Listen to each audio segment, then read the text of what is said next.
तो आज जैसा कि आप सभी जानते हैं गणपति विसर्जन का 5वां दिन है और हमारे बीच में बात करने के लिए मौजूद है महाराष्ट्र के परिवहन मंत्री प्रताप सरनाईक जी। इनसे जानते हैं सर आज की व्यवस्था के बारे में क्या कुछ कहना चाहोगे आप। दूसरी बात, कई सारे भक्तों में नाराजगी देखने को मिले कि भक्त जो है विसर्जन नहीं कर पा रहे हैं पूरी तरीके से, क्या कुछ कहना चाहेंगे। ये हकीकत है कि माननीय न्यायालय ने जो निर्णय दिया कि कृत्रिम तालाब में ही विसर्जन 6 फुट की मूर्ति का करना चाहिए, उसके बाद में राज्य के हर गांव खेड़े में शहरों में नाराजगी है कि कृत्रिम तालाब में विसर्जन अच्छी तरह से होते नहीं है। शाडू की मूर्ति तो पिघल जाती है मगर पीओपी की मूर्ति वो पिघलती नहीं है। उसकी वजह से बहुत जो सारे जगह पे मूर्तियों की विटंबना भी किए जाने की खबर मिलती है, साथ में वो वीडियो भी वायरल होते हैं।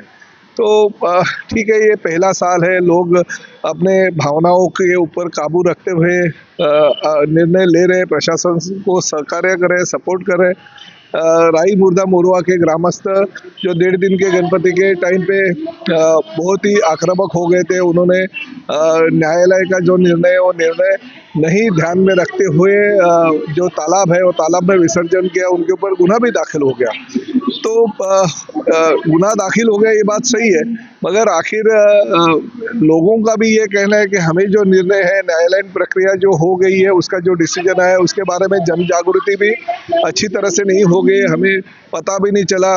न्यायालय शाडू की मूर्तियों को अगर सपोर्ट करती है कि शाडू की मूर्ति का विसर्जन तालाब में होना चाहिए, तो प्रशासन हमें ना क्यों कहता है। तो कुछ गलत फहमियाँ लोगों के बीच में है, तो प्रशासन ने ये पहले ही दूर करनी चाहिए। मगर फिर भी अभी आज का 5वां दिन है, अभी परसों गौरी के का भी विसर्जन होने वाला है और एक बार 11 दिन का गणपति का अनंत चतुर्दशी को विसर्जन होगा। तो प्रशासन को अभी वक्त है, उन्होंने उस दौरान जो कृत्रिम तालाब है वो डीप करने चाहिए ताकि बड़ी मूर्तियां भी उसमें अच्छी तरह से विसर्जित हो सके और मूर्तियों की विटंबना ना हो।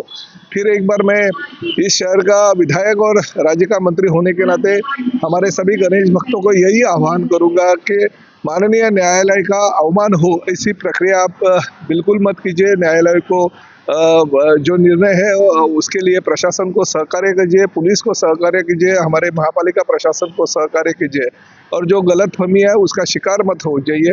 कुछ राजनेता है इसका लाभ लेते हुए कुछ भी लोगों के मन में संभ्रम निर्माण करते, तो उनके तरफ ध्यान मत दीजिए। प्रशासन का जो आह्वान है उसका पालन कीजिए। गणेश भक्तों को मेरा फिर एक बार आह्वान है। सर क्या कुछ इसका रास्ता निकाला जा सकता है, जैसे क्या लोगों को इको फ्रेंडली मूर्ति के बारे में लोगों को अवेयरनेस फैलाया जा सकता है। वो तो है, पर्यावरण विभाग तो इको फ्रेंडली मूर्ति के बारे में सब लोगों के बीच में जो है संभ्रम है वो दूर कर रहे हैं, मगर फिर भी जो निर्णय आ गया न्यायालय का उसका पालन तो सबको करना ही होगा। सर कुछ भक्तों की नाराजगी थी कि जितने भी सारे कोर्ट के बहुत सारे आदेश है, क्या सिर्फ हिंदू धर्म के ऊपर ही लागू किया जा सकता है, ऐसा कुछ क्या किया? कोर्ट किसी जाति धर्म का नहीं रहता है। कोर्ट तो ये देश में जो घटना है वो घटना के आधार पर ही निर्णय देता है, यानी हिंदू मुस्लिम सिख ईसाई है इसमें कुछ नहीं रहता। धन्यवाद सर।